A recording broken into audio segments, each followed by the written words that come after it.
할렐루야.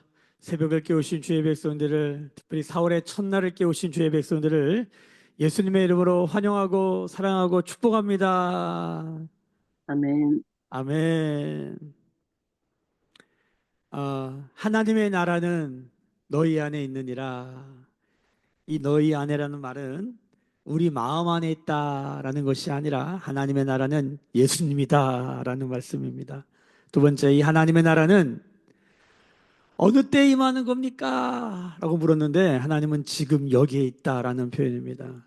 하나님의 나라는 현재적인 동시에 실제적이며 하나님의 나라는 예수님이라고 하는 하나의 미랄로 우리 가운데 들어오신 것입니다. 이 하나의 미랄 예수님이 심겨진 사람은 우리의 삶 안에 어떤 일을 경험하느냐? 우리가 생각할 수도 계획할 수도 꿈꿀 수도 상상할 수도 없는, 여러분, 뽕나무가 뽑혀서 바다에 심겨지는 역사, 저 산이 옮겨지는 역사, 우리가 불가능하다, 안 된다라고 생각하는, 특별히 이 당시에 팔자, 유전, 운명. 야, 네 팔자가 그래, 네 운명이야. 여러분, 믿음은 무엇입니까? 팔자와 운명과 우리의 생각과 계획을 부셔버리는 하나님의 역사. 이게 믿음의 역사, 하나님 나라의 역사인 줄로 믿습니다. 아멘. 믿으십니까? 아멘. 지금 주님은 제자들에게 하나님의 나라를 가르치고 계셔요. 특히 바리새인과의 대화를 통해서 하나님의 나라를 가르치고 계신 것입니다. 여러분, 세상이 말하는 하나님의 나라는 유토피아, 또 뭡니까? 팍스 로마나, 팍스 아메리카나, 힘과 무력과 돈으로 이루어지는 나라. 돈이 많으면 집이 크고 넓고 소파가 좋고 침대가 좋으면, 우리는 먹는 게 풍성하면 우리는 그런 게 하나님의 나라라고 생각하는데, 성경은 하나님의 나라는 먹는 것과 마시는 게 아니다라고 명확하게 말씀하시면서 성령 안에 있는 의와 평강과 희락의 하나님의 통치다라고 가르쳐주고 계시는 거예요. 우리가 신앙을 한다는 것은 내가 생각하고 다른 사람이 생각하고 세상이 뭐라고 생각하냐가 중요한 게 아니라, 뭐 그런 것도 필요할 때가 있죠. 근데 정말 우리가 알아야 될 것은 하나님이 그 하나님의 나라에 대해서 뭐라고 말씀하시냐, 우리가 이걸 들어야 될 줄로 믿습니다. 아멘. 주님이 이 하나님 나라에 대한 말씀을 하시면서 하나님의 나라가 이미 왔다, 1번. 두 번째가 뭐예요? 하나님의 나라가 아직 오지 않았다. 이미와 아직. 예수님이 이미 왔는데, 예수님이 올 때 하나님 나라로 같이 왔어요. 예수님은 곧 하나님의 나라고 하나님의 나라는 곧 예수님인데, 이게 요한계시록 마지막에도 이 그림을 보여줘요. 자, 그런데 예수님은 이미 왔다. 근데 다시 오신다. 아직. 하나님 나라는 다시 온다라는 거예요. 지금 우리가 맛보고 있는 하나님의 나라는 진짜 맛배기예요. 맛배기. 에피타이저. 우리가 그리스도의 몸된 교회 안에서 우리가 믿음과 신앙의 삶 안에서 경험하는 하나님의 나라는 맛배기예요. 이것도 너무너무 감사하고 영광스러운데, 우리가 그 완전하신 하나님의 나라가 다시 오실 때 여러분, 우리가 얼마나 영광스럽겠습니까? 할렐루야. 할렐루야. 아멘. 우리 하나님 나라를 기대하는 소망이 있기를 축복합니다. 아멘. 자, 이 하나님 나라가 다시 오는 거예요. 이거를 성경이, 우리가 어제 말씀해 보면 아주 중요한 한 단어가 나오는데, 인자의 날이라는 거예요. 인자의 날. 이 인자의 날이란 말은 다시 오시는 예수님의 날, 재림의 날. 다른 말로 초림은 구원의 날인데 다시 오신 날은 뭐예요? 심판의 날. 그래서 예수 믿는 사람은 구원의 날만 알면 안 되고 심판의 날을 알아야 되고, 이 초림과 재림 사이, 이미와 아직까지의 그 사이를 사는 사람들은 예수님과 그 하나님 나라, 특별히 그 심판하신 하나님의 나라를 기대하며 살아야 되는 것이에요. 심판을 잃어버린 세대. 심판을 잃어버리면 어떤 특징이 생기냐면 기도가 변질이 돼요. 심판을 잃어버리잖아요. 우리가 왜 기도의 부흥, 기도의 열망을 왜 잃어버렸을까요? 오늘 말씀을 보면 그 이유를 알게 됩니다. 자, 우리가 1절 말씀 같이 읽겠습니다. 오늘 18장 1절 같이 읽습니다. 시작. 예수께서 그들에게 항상 기도하고 낙심하지 말아야 할 것을 비유로 말씀하셨다. 자, 주님이 비유를 말씀하실 때 대부분은 하나님의 나라를 설명하실 때 비유로 말씀하세요. 거의 대부분. 그러니까 비유가 나온다. 그럼 무조건 하나님 나라에 관한 거라고 생각해도 과언이 아니에요. 자, 그러니까 기도하는데 낙심하지 말아야 될 이유. 이건 뭐 기도 안에 하나님 나라를 경험하는데 우리가 기도해도 하나님 나라를 경험하지 못한다고 느낄 때 낙심하게 되죠. 기도를 포기하게 되는 거예요. 기도를 자꾸 내려놓는 거예요. 우리가 다른 걸 내려놔야 되는데 기도를 내려놓는 일이 너무 많은 거예요. 한국 교회가 이만큼 부흥하는 데 있어서는 첫 번째, 이 한국 교회의 독특한 점이 두 가지가 있어요. 첫 번째가 뭐냐면 선교사가 들어오기 전에 성경이 먼저 들어온 나라다. 우리 믿음의 선배 1세대들은 모이면 뭐였냐면 말씀 사경회를 했다고요. 말씀을 일주일 동안 들었어요. 그러니까 말씀에 대한 그 간절함과 열망이 독특하다 못해 특별한, 전 세계에 이런 나라가 어디 있냐 이런 생각할 정도로 말씀에 대한 그 말씀 공부에 대한 사모함이 아주 강한 나라였다. 1번. 두 번째가 뭡니까? 하나님이 이 나라의 이 한국 교회를 어떻게 세우셨습니까? 저는 눈으로 봤습니다. 저희 부모님의 세대를 보았고 분명합니다. 기도로 세워진 나라들이에요. 기도로 세워졌어요. 한국 교회에 이 한류 기독교가 있죠. 한국 교회 하면 전 열방의 사람들이 뭐를 기억하냐면 사실 말씀이 아니라 뭐예요? 기도예요. 어떤 기도입니까? 전 세계에 없는 뭐예요? 새벽 기도. 전 세계에 없는 철야 기도. 이게 한류 열표. 그리고 마지막에 주여 삼창 기도. 열방의 교회들이 한국 교회를 생각할 때, 야, 한국 교회 참 독특하다, 특별하다고 말하는 세 가지가 이거예요. 새벽 기도, 철야 기도, 뭡니까 마지막에? 주여 삼창 기도예요. 이때는 한국 교회가 어떤 신학적 배경이 있었냐면 전천년설이에요. 전천년설의 특징이 뭐냐면 주님 다시 오시기를 간절히 사모하면서 전도와 선교에 올인한 한국 교회였어요. 주님 어서 오십시오. 빨리 오십시오. 너무 힘들어요. 괴로워요. 주님 어서 오세요. 다른 말로 인자의 날, 다른 말로 하나님 나라 빨리 와달라고. 왜? 세상 살기가 너무 힘든 거야. 왜? 일제시대고 6.25 전쟁이고 6.25 전쟁에 나라가 다 망해가지고 살기가 너무 어려우니까 이 세상에 소망이 없어요. 모두 그랬어요. 그러니까 교회 모이면 다 울면서, 그때는 기도의 첫 번째가 뭐였냐면 아버지, 그 다음에 나온 게 뭐예요? 주여, 이거예요. 저는 기도원에 가면, 교회 가면 어른들은 항상 주여 아버지 맨날 이게 기도예요. 내용이 없어. 그러니까 그거 듣고 나중에 좀 머리가 커지면서 야, 기도의 내용도 없고 저게 뭐냐. 그리고 모이면 맨날 무슨 죄를 그렇게 많이 졌길래 맨날 죄에서 자유를 얻게 해달라고 기도하고 맨날 뭐 그런 기도만 해요. 근데 저는 그게 별로 안 좋았어요. 마음에 안 들었어요. 그런데 나중에 이제 신학을 하고 영성을 추구하면서 야, 이런 본문을 믿음의 선배들이나 신학교 교수님들이 알려줬는데 이러는 거죠. 야, 이게 막 간청하고 막 달라 그러고 기복하고 막 이런 기도만, 에? 그런 기도만이 기도가 아니다. 아니, 그런 기도는 잘못된 기도다. 사귐의 기도가 있다. 할렐루야. 얼마나 좋아. 주님과 교제하는 것이다. 얼마나 좋아. 제자를 가만히 보니까 제자는 주님과 사귀는 거다. 맞구나. 그래서 제가 이 제자의 기도, 사귐의 기도, 말하고 듣는 기도, 좀 인격적인 기도, 좀 조용히 앉아서 관상하면서 주님과 좀 깊은 교제를 하고, 이게 너무 좋은 것 같아요. 제 친구가 영성학 박사예요. 좀 수원성교회 담임 목사인데 어제 만나서 같이 나누는데, 이 친구가 그 교회의 큰 세 가지 틀을 이렇게 잡더라고요. 부흥화, 제자와 영성화. 이 친구가 영성학 박사거든요. 그러니까 한국 교회가 부흥의 시기가 있었고, 그 다음에 제자의 시기가 있었고, 이제는 영성의 시대다라고, 영성화의 시대다. 이 친구가 굉장히 인사이트, 하나 옆에 단독자로서는, 그러니까 그 언어를 들어보니까 뭐 저희가 말하는 거랑 그렇게 다르진 않는데 어쨌든 깊더라고요. 그래서 같이 좀 좋은 시간을 많이 보냈는데, 근데 이 모든 일의 시작은 뭡니까? 부흥이 일어나는 거예요. 말씀의 부흥, 기도의 부흥, 소위 우리가 생각하는 다양한 모습의 부흥이 일어나야 된다는 거예요. 근데 어제 얘기하다가 어떤 느낌이 들었냐면, 또 말씀을 준비하면서 어떤 느낌이 들었냐면, 우리가 제자와 영성화하다가 뭘 잃어버렸냐면 이 모든 것의 기초가 되는 부흥을 잃어버렸어요. 그러니까 사귐의 기도를 하는데 사실은 솔직히 말하면 사귀지 않고 있어요. 여러분, 이 말 이해되십니까? 사귐의 기도가 나이스하고 멋진 말인데 부흥, 기도의 부흥, 기도의 간청, 오늘 말씀이 간청하는 기도 아닙니까? 기도의 열정, 부르짖음, 아버지 주여 나는 죄인입니다. 이걸 잃어버렸더니 사귐이 안 돼요. 영성 말도 못해요. 그러니까 뭐만 있어요? 여러분 오늘 말씀의 뒤에 보면 바리새인의 우리가 원하는 기도의 모습이에요. 바리새인 어떻게 기도하나 보세요. 11절 보세요. 바리새인은 서서 따로 기도하며 이르되 하나님이여 나는 다른 사람들 곧 토색 불이 간음하는 자들과 같지 아니하고 이 세리와도 같지 아니함을 감사하나이다. 나는 일에 2번씩 금식하고 또 소득의 11조를 드리나이다. 멋지지 않습니까? 근데 주님이 이 기도를 뭐라 그래요?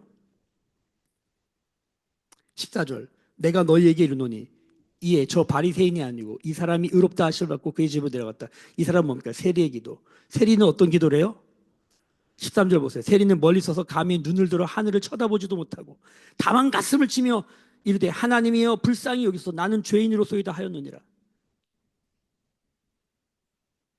제가 본 1세대들의 기도는 이거예요.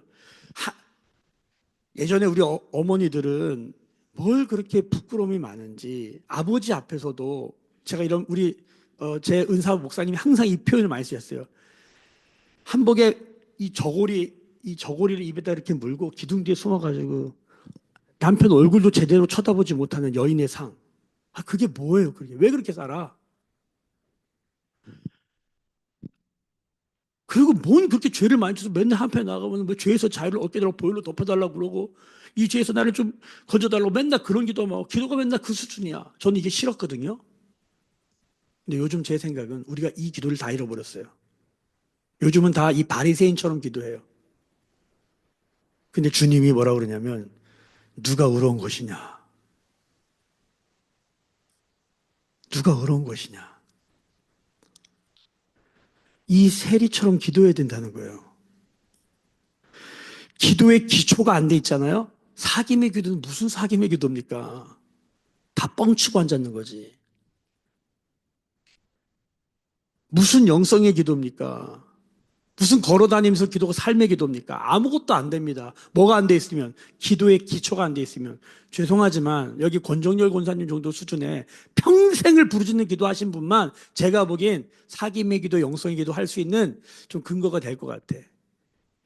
기도의 기본 기도 안 됐는데 이런 거죠. 기타를 치려면요. 기본 코드 주법을요. 죽도록 해서 이게 눈 감고도 가는 정도가 돼야 연주가 됩니다. 기도의 연주를 한다고 그러면 기초가 튼튼해야 돼요. 기초가 하나도 안 돼 있는데 뭐만 하려고 그래? 화려한 플레이만 하려고 그래. 멋진 것만 하려고 그래. 안 되는 것이죠. 제가 어제 어떤 커피숍에 갔는데 제가 요즘 드립커피에 대한 되게 열망이 있어요. 근데 그분 제가 가만 보니까 고수예요. 드립커피를 내리는데 이 물 내리는 게 보통 문제가 얘기하면 길어져 짧게 말하게 물 내리는 게 보통 문제가 아니에요. 이게 드립커피 아주 중요한 부분이고 물을 잘 내려야 돼요. 근데 물을 내가 가만히 오다가 1시간을 지켜봤어요. 내가 가서 가르쳐 달라고 그랬어요. 그래서 찍어도 왔어요. 근데 일정하게 물을 내리는데 이거를 33살밖에 안 되는데 너무 잘하는 거예요. 물어봤어요. 이거를 10년 넘게 이것만 한 거야. 제가 무슨 말을 하냐면 뭐 맛을 어떻게 내냐, 뭐 커피가 어떠냐 이 모든 걸 하는데 가장 기초가 뭐냐면 물 내리기거든요. 근데 기초를 안 해놓고 다 막 화려한 퍼포먼스에 다 빠져 있어요. 물 내리기를 못하면서 제가 보면서 묵상이 되더라고요. 사귐의 기도니 무슨 관상 기도니 막 하나님 앞에 막 영성의 기도니 하는데 사실 기도의 기초가 안 돼 있어. 신앙의 기초가 안 돼 있어. 자, 오늘 주님께서 인자가 오는 날, 다시 오시는 날이에요. 오늘 말씀 보십시다. 8절 보세요. 내가 너희에게 이르노니 속히 그 원한을 풀어주시리라. 그러나 인자가 올 때에 세상에서 믿음을 보겠느냐. 주님이 다시 오실 때에 주님이 어떤 믿음을 보기를 원하시느냐. 그게 뭐냐면 2가지입니다. 첫 번째, 기도하는데 낙심하지 않는 거예요. 2번째 뭡니까? 가슴을 치면서 하나님 앞에 저고리 물고 앞에 얼굴도 못 쳐다보면서 나는 죄인입니다. 주님이 이 믿음을 보기를 원하신다는 거예요. 그런데 이 믿음의 모양이 오늘 불의한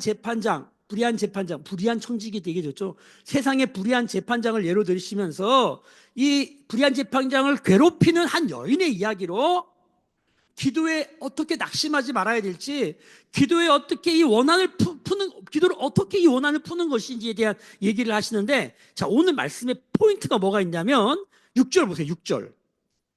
주께서 또 이르시되 불의한 재판장이 말한 것을 들으라. 자, 오늘 말씀에서 뭘 들어야 돼요?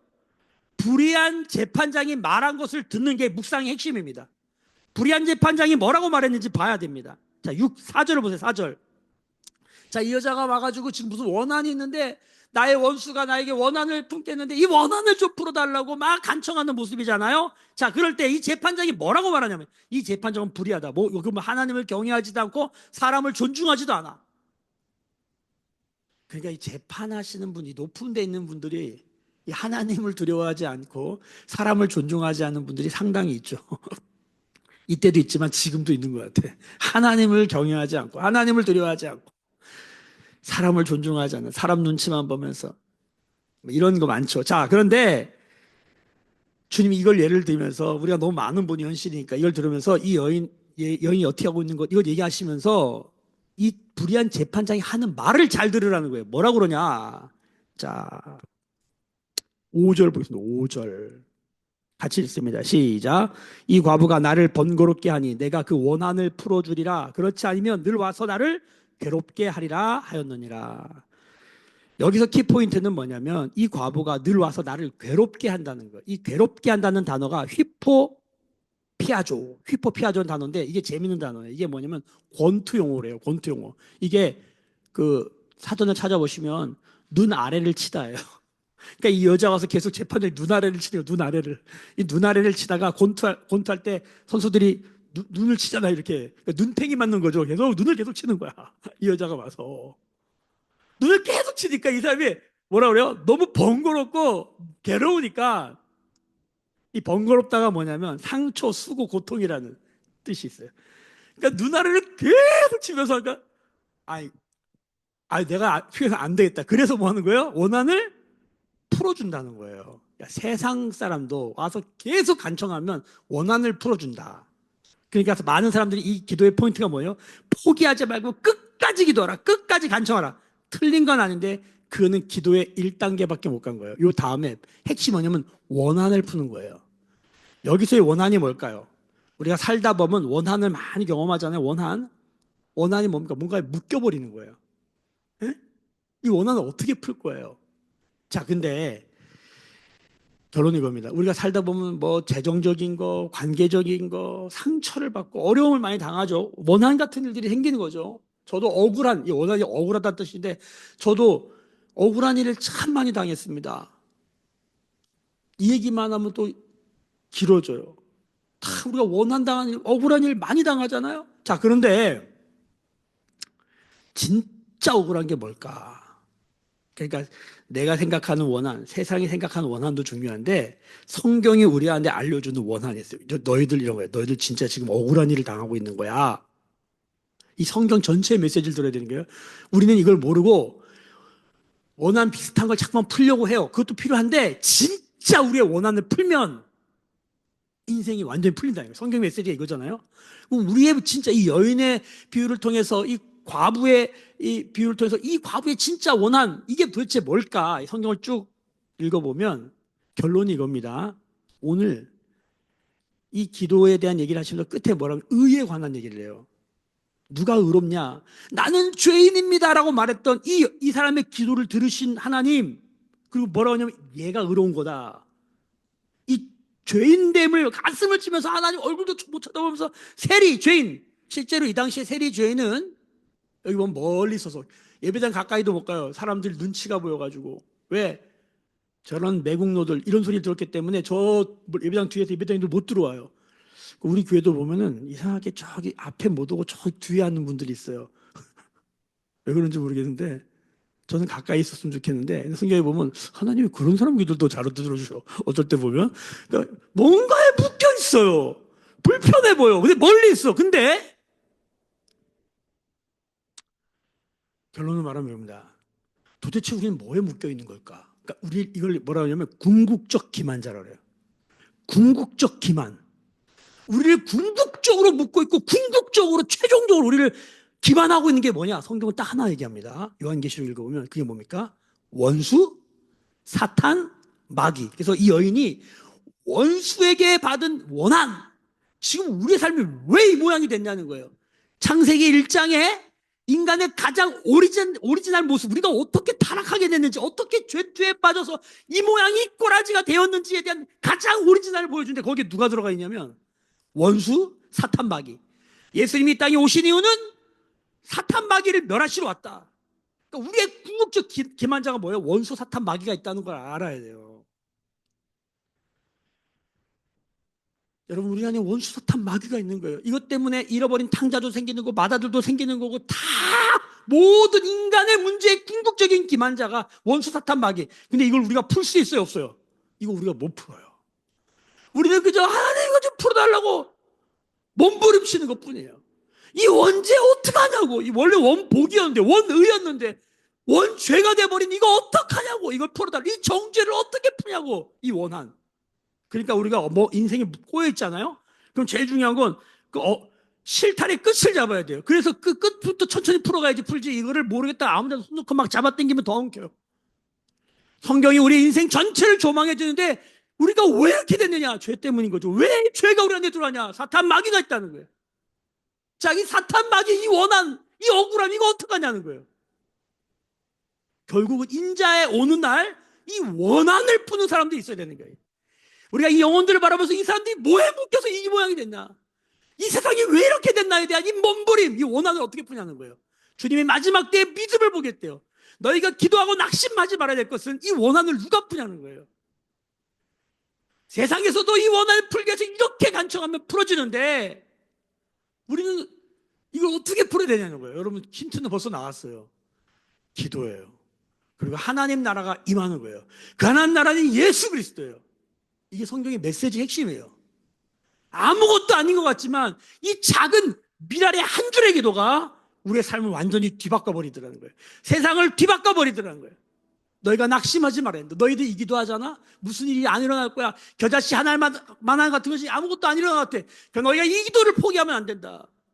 내가 마지막 때 와서 이 믿음을 보기를 원한다. 이 기도 가지고 하는 거예요. 그래서 그 다음 얘가 뭐냐면 이 기도가 뭐냐면 주님, 하늘을 쳐다보지도 못하고 가슴을 치면서 주님 나는 죄인입니다라고 말하는 이 기도를 듣기를 원하신다는 거예요. 이 원한을 토하는 사람들. 그러니까 우리 한국이 이런 기도를 언제 했냐면 나라가 다 무너졌어요. 나라가 주권을 빼앗겼어요. 전쟁이 나가지고 다 박살이 났어요. 그러니까 뭘 하겠어 도대체. 지금 우리의 비극은 뭔지 압니까? 우린 다 있어요. 그래서 뭘 잃어버렸냐면 이 기도를 잃어버렸어요.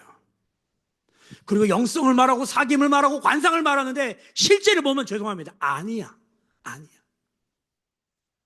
서구 교회가 그랬고 미국 교회가 그랬고